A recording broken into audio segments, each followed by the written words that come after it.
زبان سیکھنے کی روایتی کلاس استاد مرکوز کلاس ہوتی ہے، یعنی استاد کے دار و مدار پر ہوتی ہے، جبکہ موجودہ زمانے یعنی آج کے دور میں طلبہ مرکوز کلاس چلتی ہے۔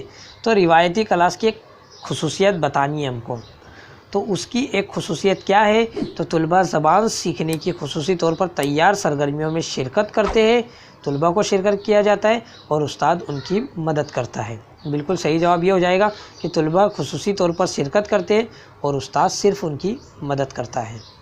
اگلا سوال دیکھیں گے، زبان کی تدریس کی کلاس میں خصوصی صلاحیت والے طلبہ میں وابستگی، کامیابی اور عزت و نفس کے احساس کو فروغ دیا جانا چاہیے، اس لیے ضروری کیا ہے؟ مطلب تو مل جل کر سیکھنا، باہمی تعاون اور بات چیت کے موقع فراہم کیے جائے، یعنی بات چیت کے موقع انہیں زیادہ سے زیادہ دیے جائے۔ میں نے آپ کو پہلے ہی بتا دیا، جہاں تک بچوں کو موقع دینے کی بات آتی ہے وہی جواب یہاں پر صحیح مانا جائے گا۔ کلاس 3 کے طلبہ میں ادبی تحریر لکھنے کی صلاحیت کو فروغ دینے کے لیے ذیل میں سے بہترین طریقہ کیا ہوگا؟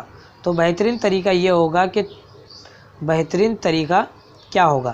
تصویر کا استعمال اور ان پر باہمی بات چیت، طلبہ کو خود اپنے طور پر لکھنے دینا۔ دیکھو یہاں پہ دیکھ سکتے ہیں، تو تصویر کا استعمال اور ان پر باہمی بات چیت کا موقع دیا جائے، بالکل صحیح جواب ہے۔ اگر کوئی غیر ملکی زبان سیکھنے والے طلبہ کو تلفظ کی مشق کے سبب اس زبان کی کسی تحریر کو بولنے میں دشواری ہوتی ہے، اس کی دشواری پر قابو پایا جا سکتا ہے۔ تو اس کی دشواری پر کس طرح سے قابو پایا جا سکتا ہے؟ یہاں پہ ہم دیکھ سکتے ہیں کہ کس طرح سے قابو پایا جا سکتا ہے کہ بھائی بلند آواز میں پڑھ کر، تاکہ املا اور تلفظ کے درمیان تعلق کو سمجھا جا سکے، یا لفظوں کو بلند آواز میں پڑھتے ہوئے اور درست تلفظ کو سن کر اس کی مشق کے طور پر اسے دہراتے ہوئے۔ تو بالکل صحیح جواب ہوگا نمبر 2۔ اسی کے ساتھ دیکھتے ہیں اگلا سوال، زبان کی منتقلی اس بات پر انداز ہوتی ہے کہ کوئی آموزگار کسی ثانوی یعنی غیر ملکی زبان پر کتنی مہارت حاصل کرتا ہے۔ یہ صورتحال بہتر ہو سکتی ہے اگر استاد تو یہاں پہ دیکھ سکتے ہیں، زبان 2 سیکھنے کے لیے ٹھوس ادراکی بنیاد فراہم کرنے کے لیے زبان 1 کی عمومی مہارتوں کو مضبوط کرنے کی غرض سے سیکھنے کی مشق کروائے، یعنی استاد ان کی پہلی زبان کو پہلے مضبوط کرے، جس کے دار و مدار پر دوسری زبان سکھائی جائے۔ تو اس کا بالکل صحیح جواب ہوگا نمبر 4۔ بات کا پتنگڑ بنانے کا مطلب ہے، بات کا پتنگڑ بنانا یعنی چھوٹی چھوٹی باتوں کو بڑا چڑھا کر بیان کرنا۔ نمبر 1 اس کا بالکل صحیح جواب ہوگا۔ دیکھتے ہیں اگلا سوال، ایسے حروف جو کسی لفظ کے شروع میں جوڑ دیے جائے اور اس لفظ کا حصہ بن جائے کیا کہلاتے ہیں؟ تو کیا کہلاتا ہے؟ جو شروعات میں آتا ہے وہ سابقہ کہلاتا ہے، جس سے لفظ کا حصہ بنا دیا جاتا ہے سابقہ، جیسے کار، بے پہلے میں لگایا گیا وہ سابقہ کہلائے گا۔ دیکھتے ہیں اگلا سوال، درج ذیل خوبیوں کو آپریٹیو لرننگ گروپ سے متعلق ہے سوائے، یعنی سوائے میں سے صرف ایک کو چھوڑ کر بتانا ہے ہم کو۔ تو یہاں پہ دیکھ سکتے ہیں، کلاس میں زیادہ وقت مشق کے لیے وقف کرانے کی، بے آواز بے حرکت بہت کرینے والی کلاس روم، ٹیچر مرکوز ہدایت کا متبادل، یا پھر ہم جماعتوں کے ساتھ مل جل کر کام کرنا ان کے طلباء کو ترغیب دیتا ہے جو بہت جلدی ہمت ہار جاتے ہیں۔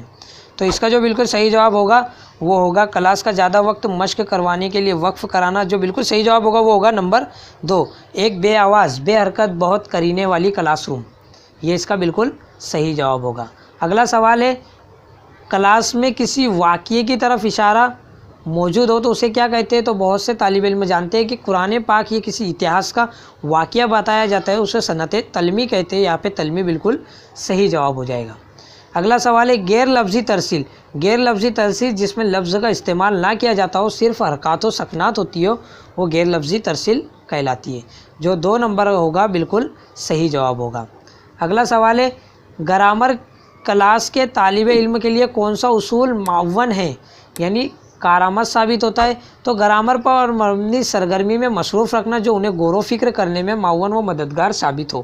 جہاں تک کی بات کرنی ہے غور و فکر کی، تو بالکل صحیح جواب ہو جائے گا کہ انہیں غور و فکر کرنے پر ان کو مصروف رکھنا چاہیے۔ جبکہ مثالوں کے ذریعے کچھ اصول بتائے یہ بھی نہیں ہونا چاہیے۔ سرگرمیوں کو پورا کرنے کے لیے گرامر کے اصولوں کو ارادتاً سوچے یا ٹیچر گرامر کی غلطیوں کو نظر انداز کرے، یہ بالکل تینوں غلط ہو جائے گے، نمبر 1 صحیح ہو جائے گا۔